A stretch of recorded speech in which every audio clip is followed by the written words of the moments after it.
When you're in the Design module in Fullcast, the Segmentation panel is always on your left.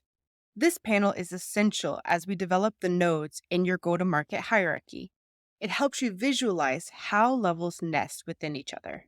For example, in a complete territory plan, like the one we're looking at, if you click on a higher level territory, it'll expand to show all the lower level territories beneath it.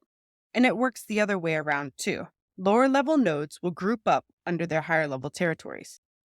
When you select a node in the segmentation panel, its name is displayed at the top of the main pane.